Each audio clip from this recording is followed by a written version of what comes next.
Mr. Chancellor, it is my honor to present to you Dr. Joan Wallach Scott, Professor Emerita at the Institute for Advanced Study and one of the world's most prominent historians of modern gender history. Dr. Scott has written or edited 18 significant books and over 80 articles treating France's social and gender history, citizenship, and academic freedom. Les ouvrages de Madame Scott ont inspiré des générations d'historiens, de philosophes, de politicologues et de spécialistes de la question du genre.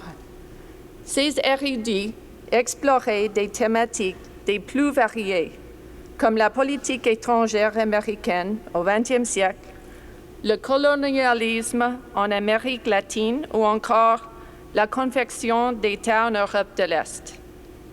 Le lectorat de Madame Scott est international. En effet, ses livres sont traduits dans de nombreuses langues, notamment en français, en portugais, en espagnol, en chinois, en japonais, et en arabe. Dr. Scott's intellectual depth is reflected in her unusual achievement of having obtained canonical status while remaining intellectually subversive. First, the canonical. Over the years, Dr. Scott's research has garnered her various prestigious awards. Here are just a few of them. In 1974, she received the Herbert Baxter Adams Prize from the American Historical Association, the AHA, for the Glassworkers of Carmaux. In 1989, her landmark collection of essays, Gender and the Politics of History, won the AHA's Joan Kelly Prize for Women's History and Feminist Theory. In 2006, the Middle East Studies Association presented her with the Academic Freedom Award, and in 2009, the AHA honored her with an award for scholarly distinction for her lifetime achievements. Between 1987, when the academic database JSTOR began putting articles online, and 2008, readers accessed Dr. Scott's article, Gender, a Useful Category of Historical Analysis, more than 38,000 times. As of April this year, it remains the most frequently cited article in the history of the American Historical Review.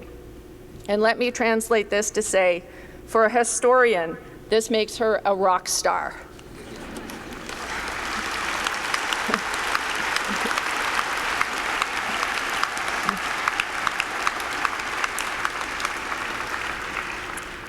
Now for the equally impressive subversive elements of her achievements. Dr. Scott has long made it her business to chart hierarchies of domination, whether by gender, race, class, nationality, or sexuality. Dans un récent ouvrage intitulé The Politics of the Veil, en français La politique du voile, Madame Scott analyse l'interdiction de porter des signes ostentatoires à connotation religieuse dans les écoles publiques de France. Elle montre comment, au nom de l'universalité, l'État français marginalise les demandes des féministes et des membres de minorités sexuelles ou raciales. She has also been an important defender of academic freedom in her service to the American Association of University Professors.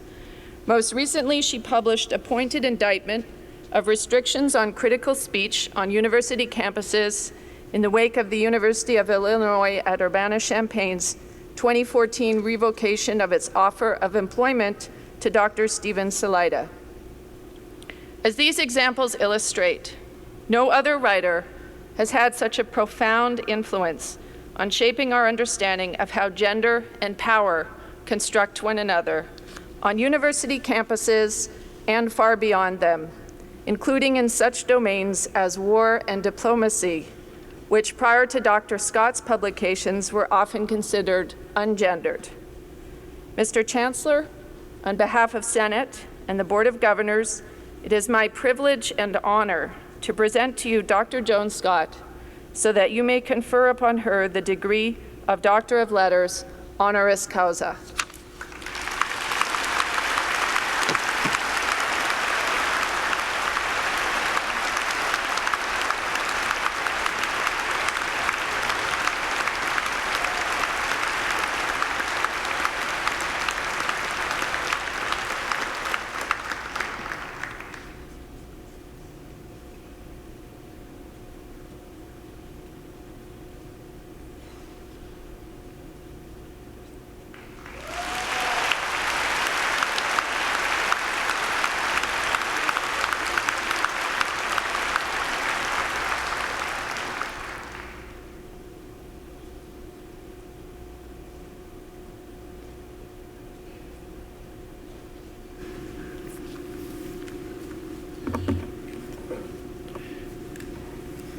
I would like to ask Dr. Scott to deliver her convocation address. Thank you. Thank you. Mr. Chancellor, Mr. Chairman of the Board of Governors, Mr. President and Vice Chancellor, honored platform guests, graduating class, especially the graduating class, family, and friends. I'm deeply moved and honored to be honored by Concordia University and to have been asked to say these few words. I have to say, when I heard that I was a rock star, I sort of got nervous about what I'm going to say. I don't think this qualifies as rock star material. But I do want to talk to you about history. Historians are notoriously bad at prediction, and not only because we study the past. Our study of history has taught us to notice contingency, the unexpected events that undo patterns and throw things out of kilter. In my own work as a historian, I've learned not to expect linear development or coherent paths to some known future. That is the stuff of fantasy, what we wish would be the case. To achieve that wish, we impose coherence, we organize things in an inevitable, logical fashion in order to convince ourselves that that's the way things have to happen, the way we ought to lead our lives. But linear progress has never been the case, whatever our teachers, parents, and others tell us. History is a series of chaotic encounters, daily occurrences, cataclysmic events that are made sense of only retrospectively, and then because we impose meaning on them. It's not that there's no such thing as change, of course there is, but how and why it happens is always a puzzle that cannot be known in advance. I could give you lots of examples of what I mean by this from the things I study: the French Revolution, the history of feminism, the uses of the term secularism to justify discrimination against Muslims, the politics of immigration in Western Europe, but I won't do that today. You've had enough history lessons of that kind during your years here at Concordia, at least I hope that you have. Instead, I want to talk about how this kind of thinking about history's nonlinear paths applies not only to kings and queens, wars and revolutions, but also to our own lives. If I look at my life, it's the things I didn't anticipate that mattered the most. I went to college not expecting to go to graduate school, but in the early 1960s when I graduated, there was a big push to recruit people, especially women, to become college professors. I liked the work, so I went to graduate school. When I got to the University of Wisconsin, I had no idea what kind of history I wanted to study. But the head of the department, who interviewed all incoming students and assigned them to a seminar, decided for me. He was notorious, I later learned, for thinking that women didn't belong in graduate school, that they'd spoil the fraternal atmosphere among the men in his seminar. His field was American history, so after asking me what languages I had, he assigned me to a French history seminar. I've never regretted becoming a historian of France, but I didn't plan to become one. Later, as the only woman in a history department, I became a historian of women in response to the pressure of feminist students' demands for women's history, her story, they called it, and the department chair's assumption that because I was a woman, I was naturally suited to do that job. And so it's gone.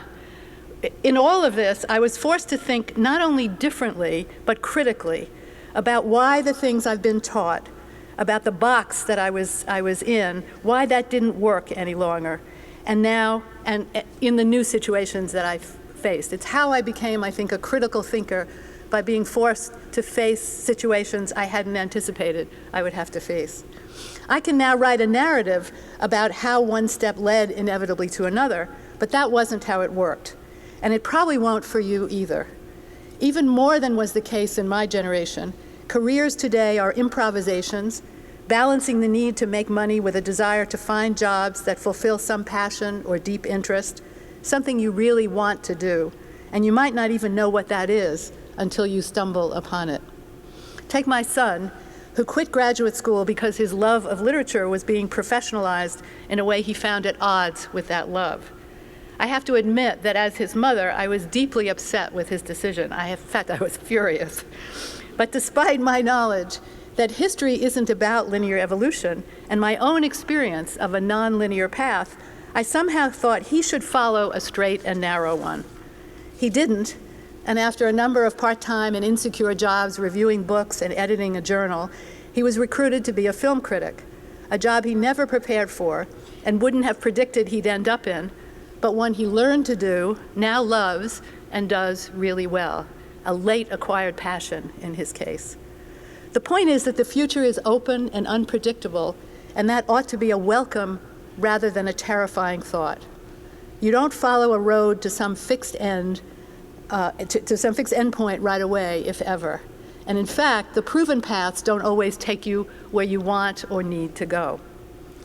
There's another aspect to all of this which has to do with our relationship to the world and to politics.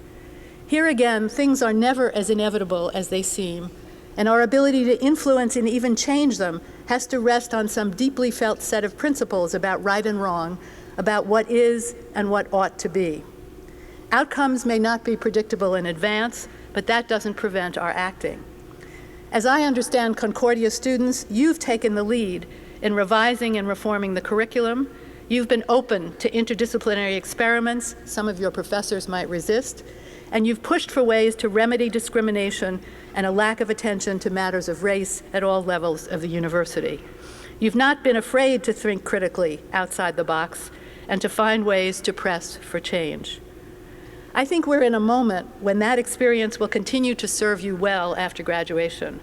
The world is a mess right now, and older generations are at a loss to figure out how to fix it. The old solutions aren't working. We need people open to inventing new ones, willing to depart from fixed paths and to risk those not yet tried. You are those people. For our personal lives and our politics, I'll leave you with a poem from Robert Frost that always inspires me. Two roads diverged in a yellow wood, and sorry I could not travel both and be one traveler. Long I stood and looked down one as far as I could to where it bent in the undergrowth. Then took the other as just as fair and having perhaps the better claim, because it was grassy and wanted wear, though as for that, the passing there had warned them really about the same. And both that morning equally lay in leaves no step had trodden black. Oh, I kept the first for another day, yet knowing how way leads on to way, I doubted if I should ever come back. I shall be telling this with a sigh, somewhere ages and ages hence. Two roads diverged in a wood, and I took the one less traveled by, and that has made all the difference. Good luck to you all. Congratulations, and thank you.